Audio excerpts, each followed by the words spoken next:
Status 2019 Tripura status এই press ব্রিফিংয়ে আগত সমস্ত সাংবাদিক বন্ধুদেরকে আজকে সকাল 11টা থেকে 3টে অবধি প্রধানমন্ত্রী মাননীয় প্রধানমন্ত্রী সমস্ত স্টেটের চিফ মিনিস্টারদের সঙ্গে আজকে একটা ভিডিও কনফারেন্সিং করেছে। তো সেই কনফারেন্সিংয়ে যা নির্যাস সেটা হলো সমস্ত স্টেটেরই যারা মুখ্যমন্ত্রী আছে তারা সবাই রিকোয়েস্ট করেছে লকডাউন পিরিয়ডটা আরও মিনিমাম অ্যাটলিস্ট 14-15 দিন বাড়ানোর জন্য।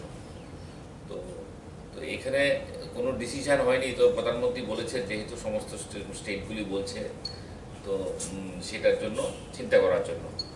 তো কিছু কিছু স্টেটের মুখ্যমন্ত্রীরা বলেছে এগ্রিকালচার প্রাইমারি সেক্টরটা আমাদের যারা আমাদের দেশের স্তম্ভ, ফিনান্সিয়াল স্তম্ভ, সেটাকে যেভাবে হোক বাঁচিয়ে রাখতে হবে এবং যেহেতু এখন গমের হারভেস্টিং সিজন, এখানে কাজটা কী করে করা যায় সেটার জন্য ব্যবস্থা করতে হবে। তো এগ্রিকালচার সেক্টর আর এসেনশিয়াল কমোডিটিসের সেক্টরটা সম্পূর্ণ চালু রাখার জন্য। আর মহারাষ্ট্রের মুখ্যমন্ত্রী বলেছেন 5 লাখের মতো মাইগ্রেন্ট লেবার ওইখানে আটকে আছে, তারা রেস্টলেস হয়ে গেছে, তাদেরকে কি করে ফেজ ম্যানারে ফেরত নেওয়া যায় এটার জন্য প্রধানমন্ত্রীর কাছে সাজেশন চেয়েছে। তো কেন্দ্রীয় সরকার এটা বিবেচনা করছে। তো আরেকটা জিনিস উঠে এসছে আজকের বক্তব্যে, সেটা হলো লক ইন করে কিভাবে ইন্ডাস্ট্রিয়াল সেক্টরগুলিকে ওপেন করা যায়। এটা নিয়ে আমাদের মুখ্যমন্ত্রীর সঙ্গে এ ব্যাপারে ডিসকাশন হয়েছে। আমাদের এখানে বৈজমনগরে যে প্ল্যান্ট আছে, কোনো প্ল্যান্টে যদি 100 জন কর্মচারী থাকে, এর মধ্যে যদি 50 জন বাইরের লোক থাকে যারা এখানে শেড টেড করে থাকে ইয়ের ভেতরে, প্ল্যান্টের ভেতরে, তাদেরকে দিয়ে চালু করে কীভাবে অন্ততপক্ষে 50% প্রোডাকশন যাতে চালু করা যায়। তো বেশিরভাগ রাজ্যেই সহমত প্রকাশ করেছেন এটাকে এক্সটেন্ড করার জন্য।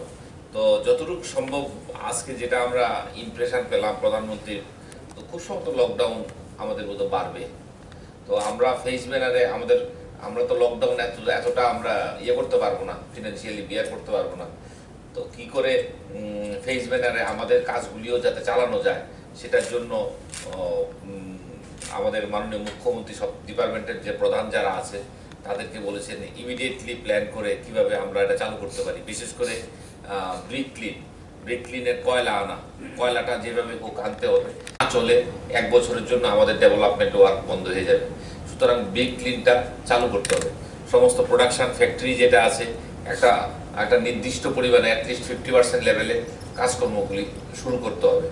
তো এগুলি নিয়ে আলোচনা হয়েছে। তো কনক্লুসিভ অর্ডার এটা 1-2 দিনের মধ্যে গভর্নমেন্ট অফ ইন্ডিয়া থেকে আসবে। লকডাউন বাড়বে কি বাড়বে না, তো খুব সম্ভবত এটা বাড়বে। হেলথের সম্বন্ধে আমি ডক্টর দীপদেব বর্মার কাছে মাইকটা হ্যান্ড ওভার করছি। আমরা তো গতকালই রাতে আমাদের যে সেকেন্ড পজিটিভ কেস এসছেন ওনার সম্বন্ধে আপনাদেরকে আমরা বিস্তৃত তথ্য দিয়েছি।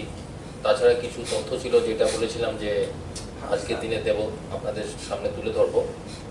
তো তার আগে আমি আজকে আমাদের যে কোভিড-19 নিয়ে যে আমাদের যে সার্ভিলেন্স অ্যাক্টিভিটিসটা কি এখন পরিস্থিতিতে আছে ত্রিপুরা রাজ্যে, সেটা আমি তুলে ধরছি আপনাদের সামনে। আমাদের জানুয়ারি মাসের শেষের থেকে আমাদের এই সার্ভিলেন্স অ্যাক্টিভিটি শুরু হয়। হ্যাঁ, এখন আমাদের যে টোটাল প্যাসেঞ্জার যেটা আন্ডার সার্ভিলেন্স আছে সেটা হলো 769।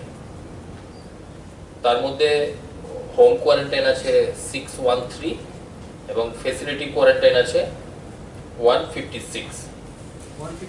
হ্যাঁ, 156। তো একটা ডিসিশন হয়েছে আমাদের এখান থেকে একটা অর্ডার 361, তার মধ্যে 337 টেস্টেড হয়ে গেছে, যার মধ্যে 2টা পজিটিভ এবং 335 নেগেটিভ এসছে।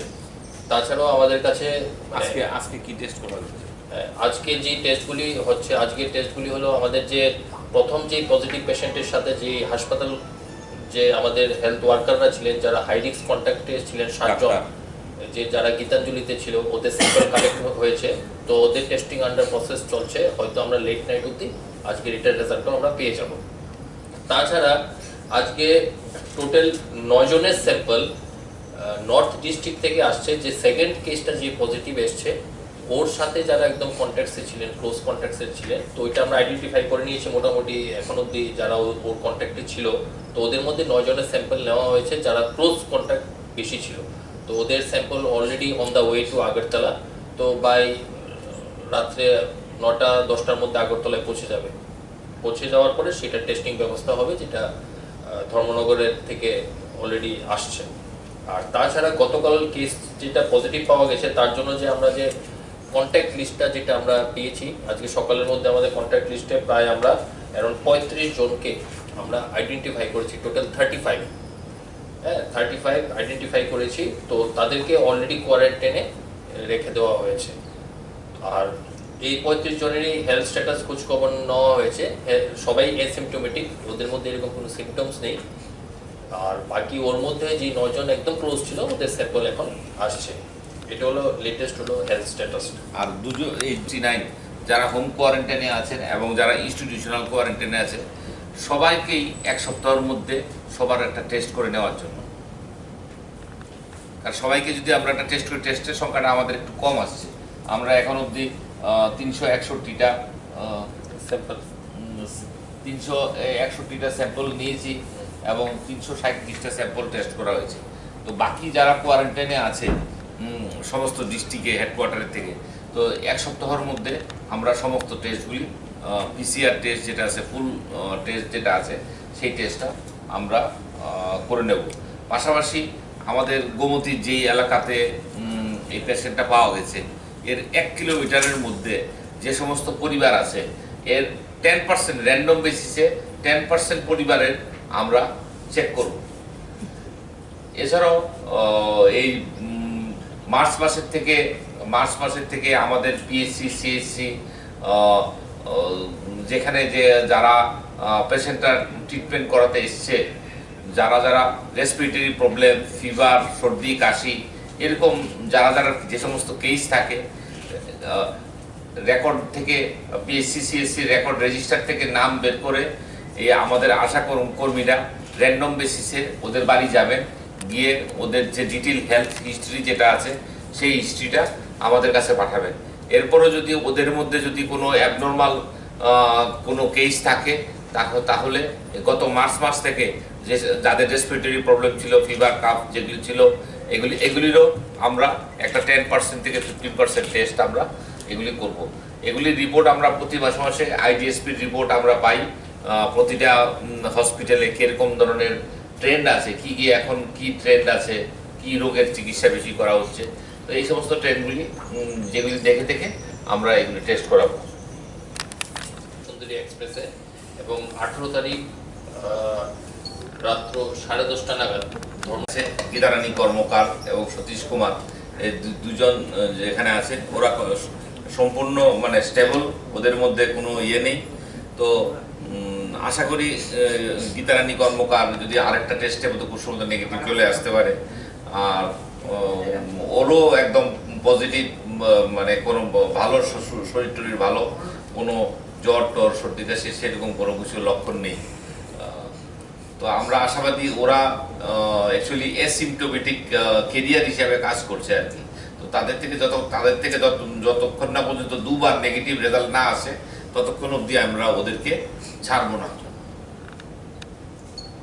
তো প্যাসেঞ্জারের ওইখানে একটা রেন্টেড হাউসে থাকতো ধর্মনগরে। তো উনি ওই দিন রাত্রেবেলা ওইখানে স্টে করেছেন। স্টে করার পরের দিন উনি সেখান থেকে কাঞ্চনপুর জার্নি করে গেছিল। কাঞ্চনপুর গিয়ে উনি লেট নাইটে পৌঁছে 18 তারিখ অ্যারাউন্ড 10:30 পৌঁছার পরে ওইখানে ওনার সাথে একজন কো প্যাসেঞ্জার ছিলেন। ওইখানে